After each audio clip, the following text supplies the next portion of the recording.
وہ کہتے ہیں نا اشرا یعنی 3 اشرے. پہلا اشرا یعنی 10واں سپارہ ہمارا 10ویں تراویح کا. اشرے اسلام میں تو حدیث میں یعنی اللہ کے نبی صلی اللہ علیہ وسلم نے الگ الگ نہیں بتلایا، لیکن ہمارا 10واں سپارہ کیونکہ عشرہ عربی میں 10 کو کہتے ہیں، تو یہ ہمارا 10واں سپارہ جو آج جرنی آف قرآن میں جس کا خلاصہ انشاءاللہ ہم بیان کریں گے. اللہ تعالیٰ اسے اپنی بارگاہ میں قبول فرمائے اور آپ کو اور مجھے، ہم سب مسلمانوں کو اس قرآن پر اللہ عمل کی توفیق عطا فرمائے. یہ جو 10واں سپارہ ہے نا، وَاعْلَمُوا، بسم اللہ الرحمن الرحیم، فرمایا وَاعْلَمُوا أَنَّمَا غَنِمْتُم مِّن شَيْءٍ فَأَنَّ لِلَّهِ خُمْسَهُ وَلِلرَّسُولِ. یہ یہاں سے شروع ہو رہا ہے. اس کے پہلے حصے میں 10ویں سپارے میں یعنی پہلی جگہ پر سورۃ انفال کی آخری یعنی حصہ جو ہے آخری آیات، اور سورۃ توبہ کا پہلا حصہ اس سپارے میں اللہ نے بیان کیا ہے. سورۃ انفال ہم سب کو علم ہے جنگ بدر کے یعنی ضمن میں نازل ہونے والی یہ صورت ہے. یعنی اسلامی اصول اللہ نے جنگ کے اس میں بیان فرمائے. اور یہ یاد رکھیے گا کہ اسلام سے پہلے جو عربوں کے اصول تھے نا جنگ کے، یعنی انفال مال غنیمت کے بارے میں اور جنگ کی بدر کی باتیں ساری، قیدی سب کچھ اور ان کی مدد، اس کی باتیں ہو رہی ہیں.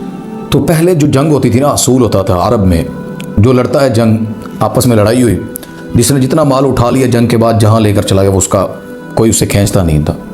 لیکن جب اسلام آیا، اسلام نے کیونکہ لڑنے سب اکٹھے آئے ہیں ایک چھتری کے نیچے، کوئی کم لڑے کوئی زیادہ لڑے یا کس کی زیادہ زخمی ہو یا کوئی اور معاملہ، تو اسلام نے اس کے اصول بنا دیے. یعنی اصول جنگ کے حوالے سے رہنمائی کرتی ہے یہ صورت. تو اس میں اسلام نے جو سب سے پہلے اصول بنایا نا، وہ فرمایا کہ دشمن سے ملنے والے مال کے 3 اللہ نے صورتیں بنائی ہیں، 3 طریقے. پہلا وہ ہے جب کہ مسلمان مجاہد کسی کافر کو قتل کرتا ہے، اس وقت جو کچھ مقتول کے پاس ہوتا ہے نا، اسے سلب کہتے ہیں. یعنی وہ اس قتل کرنے والے مجاہد کو ملتا تھا جو اس کافر کو مارتا تھا، وہ مال اس کا ہوتا تھا. دوسرا کافروں کا مجموعی مال جو میدان جنگ میں وہ چھوڑ کر بھاگ جاتا ہے، جسے مال غنیمت کہا جاتا ہے، تو وہ اس کا 5%، 5واں حصہ جو ہے، فرمایا کہ وہ اللہ اور اس کے رسول کا ہے، جو فلاح و بہبود خیر کے لیے استعمال کرتے تھے اللہ کے نبی صلی اللہ علیہ وسلم. تو باقی جتنا حصہ ہوتا تھا وہ تمام مجاہدین کے اندر تقسیم ہو جاتا تھا. تیسرا جب کافر جنگ کیے بغیر بھاگ جائیں، مال چھوڑ کر اپنے جانور کچھ بھی، یعنی میدان مقتل میں آئے، کوئی بات ہوئی، ڈر، کچھ بھی خوف، الٹے پاؤں بھاگ گئے، اب جو مال وہاں پہ ملا ہے یہ سارے کا سارا اللہ اور اس کے رسول کا ہے. یہ عام لوگوں میں تقسیم نہیں ہوتا جو بغیر جنگ کے حاصل ہوتا ہے. اس سے آگے سورۃ انفال کی آپ پڑھیں گے تو 45 اور 47 نمبر آیت، اللہ جنگ کرنے کے آداب بتلا رہے ہیں. ادب ہے نا، اسلام ہے. اسلام بغیر اصولوں کے لڑنے کا نہیں کہتا.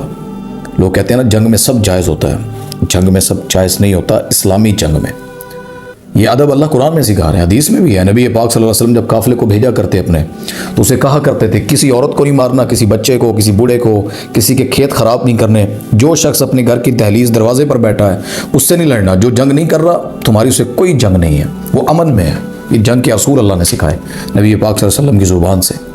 تو یہ جو باتیں اللہ یہاں پر ادب سکھا رہے ہیں، سب سے پہلا ادب دشمن کا مقابلہ ڈٹ کر کرنا ہے. کیونکہ میدان جنگ سے بھاگنا ایک ہوتا ہے کبیرہ گناہ، یہ اس سے بھی بڑا گناہ ہے میدان جنگ سے بھاگ جانا، فرار ہو جانا. اور دوسرے نمبر پہ فرمایا کہ کثرت سے اللہ کا ذکر کرنا. یعنی جنگ دنیا میں زندگی کی کسی بھی جنگ میں لڑ رہے ہو، اللہ کا ذکر نہیں چھوڑنا، اللہ کو یاد رکھے. تیسرے نمبر پہ فرمایا اللہ اور اس کے رسول کی اطاعت کرنا. یعنی فرما برداری، جو اطاعت کرتا ہے وہ اس اصول پہ لڑتا ہے، غلط نہیں کرتا، ظلم نہیں کرتا، اسلام کی خاطر اسلامی اصول پر چلتا ہے. تو اس سے آگے اللہ تعالیٰ نے چوتھی بات کی فرمایا باہمی اختلافات سے پرہیز کرنا ہے. اللہ اکبر. ہم مسلمان پاکستان ہر وقت دنیا میں حالت جنگ میں ہے. ہر دنیا کا وہ دشمن جو اسلام کا دشمن ہے وہ ہمارے خلاف ہے. اور یہاں پر مسلمان باہمی اختلافات میں ہے. اختلاف یہ نہیں ہوتا عبادات میں، حدیثوں کو پڑھنے میں، پڑھانے میں. اختلاف ذاتی نفرت بنانا.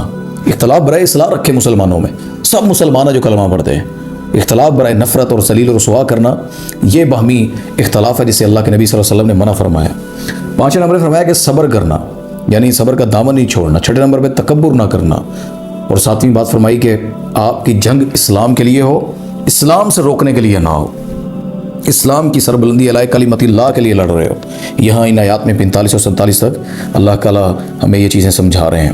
اس سے آگے اللہ تعالیٰ فرماتے ہیں کہ دفاع کا بہترین طریقہ، یعنی 60 نمبر آیت کو آپ پڑھیں گے سورۃ انفال کی، تو فرمایا کہ دفاع کا سب سے بہترین طریقہ یہ ہے کہ ہر وقت جنگ کے لیے تیار رہنا. جو شخص ہر وقت جنگ کے لیے تیار رہتا ہے اس کے دفاع میں کوئی کمزوری نہیں آ سکتی. ہمارے لوگ جنگ کے لیے تیار نہیں ہوتے، دفاع کے لیے پتہ نہیں کیا کیا کرتے رہتے ہیں. اللہ جو اصول سکھا رہے ہیں کہ جنگ کے لیے تیار رہنا، ہر وقت اسلام کے لیے، اعلاء کلمت اللہ کے لیے، قرآن کے لیے، نبی کے لیے. اللہ کہتے ہیں یہی تمہارا سب سے بڑا دفاع ہے. اور اللہ تعالیٰ دفاع کرتا ہے ایسے بندوں کا. پھر اللہ فرماتے ہیں اس سے آگے کہ 61 نمبر آیت صلح پیشکش کی جائے تو فوراً صلح کر لیں۔ حدیث میں آتا ہے کہ دشمن سے ملنے کی یعنی لڑنے کی یا اس کے سامنے کی دعا نہیں، تمنا نہیں کرنی چاہیے۔ لڑ جائیں، جب جنگ ہو جائے تو پھر پیچھے بھی نہیں ہٹنا، پھر اسے بتا کے آنا ہے، وہ پنجابی جاتے ہیں نا کار چھڑ کے آنا ہے۔ تو انشاءاللہ اسلام والے وہ جب صلح کی بات کریں تو کریں، لیکن اگر کوئی ہم پہ ظلم کرے اور اصول اسلام اور جنگ کے خلاف بات کرے پھر اس کا حساب کر کے آنا چاہیے۔ اس سے آگے بھی سورۃ انفال کی ایک آخری بات جو آپ سے کرنا چاہتا ہوں، 56-57 نمبر آیات پڑھیں گے تو اللہ کہتے ہیں لیکن جڑا وعدہ توڑ دیندے نے، عہد کر کے توڑ دینے والے کو اللہ کہتے ہیں اسے معاف نہ کریں، اس کا حساب کر، اس کی پکڑ ہوگی۔ تو یہاں تک یہ اللہ باتیں کریں، مزید تفصیل سے آپ پڑھیں گے تو انشاءاللہ میدان مقتل کی، غزوہ بدر کی بڑی باتیں اللہ تعالیٰ آپ کو یہاں سکھائیں گے۔ غزوہ بدر میں نبی پاک صلی اللہ علیہ وسلم اور ان کے صحابہ کس طرح فرشتوں کی مدد کی اللہ نے۔ یوم الفرقان اسلام کی پہلی جنگ، میں نے آپ کو کہا تھا انشاءاللہ جب غزوہ بدر کا دن آیا اس میں رمضان المبارک کا، تو میں اس پر تفصیلی بات آپ کو لیکچر انشاءاللہ شیئر کروں گا، پھر اس میں ساری باتیں کریں گے، خلاصہ قرآن میں اتنا وقت نہیں ہوتا۔ تو یہاں تو سورۃ انفال کی باتیں، اس سے آگے سورۃ توبہ ہے۔ اللہ اکبر، توبہ یہ وہ توبہ نہیں ہے جو ہم ڈیوٹیاں کرتے ہیں، یہ توبہ وہ ہے جس میں اللہ نے بڑی باتیں کی اور سورت کا نام ہے۔ حضرت فرماتے ہیں مکہ مکرمہ چونکہ اسلام کا مرکز اور ہیڈ کوارٹر تھا، تو جب مسلمانوں نے یہ فتح کر لیا بیت اللہ کو، مکہ کو، تو فتح مکہ کے بعد 9 ہجری میں جب حج کا حکم ہوا، حج کرنے جانا تھا، پابندی لگا دی کہ آج کے بعد اسلامی قانون کے مطابق کوئی مشرک غیر مسلم وہ حرم کی حدود میں داخل نہیں ہو سکتا، آج بھی نہیں ہوتے، اللہ نے جو حرم کی حدود بنا دی۔ تو یہاں اللہ تعالیٰ نے سورۃ توبہ کی 28 نمبر آیت میں بھی یہ بات اللہ نے کی، اور شروع والی جو 1 سے 5 تک اس میں اللہ پتہ کیا کہتے ہیں، اور کوئی شخص بیت اللہ کا ننگا ہو کر طواف نہیں کرے گا۔ یہ وہ اصول اب شروع ہو گئے عام مشرکوں کے لیے، جو مشرک ایسے جن کو ابھی وقت دیا جا سکتا تھا، اللہ نے نبی صلی اللہ علیہ وسلم نے اور اللہ نے 4 ماہ کا وقت دیا انہیں، 4 ماہ کے اندر سمجھ جائیں، اسلام قبول کر لیں، وگرنہ پھر ان کے خلاف اعلان جنگ ہے۔ ہاں اللہ نے اس میں یہ بات سمجھائی ہے 1 نمبر سے 5 نمبر آیت تک کہ البتہ جن سے مسلمانوں کے عہد ہوئے ہیں، معاہدے ہوئے ہیں، تو ان کی پاسداری بھی کرتے ہیں، اللہ فرماتے ہیں کہ وہ اپنے معاہدے پر قرار رکھیں گے جو اس طرح کا معاملہ کرتے ہیں۔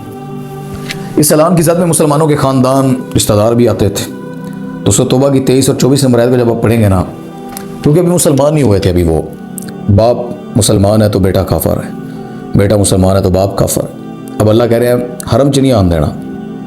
اللہ اکبر، کسی کے باپ کو کسی دروازے پر روک کر دیکھیں، جتنا بھی وہ ماڑا مسئلہ ہو، تگڑا ہو، گندا اچھا بندہ ہو، اللہ کہتے ہیں میں کہہ رہا ہوں اسلام سے بڑھ کر کچھ نہیں ہے، ابا حضور، چاچا حضور، رشتہ دار کوئی بڑا نہیں ہے، آج کے بعد کوئی مکہ میں داخل نہیں ہوگا۔ اللہ یہاں یہ بات سمجھا رہے تھے۔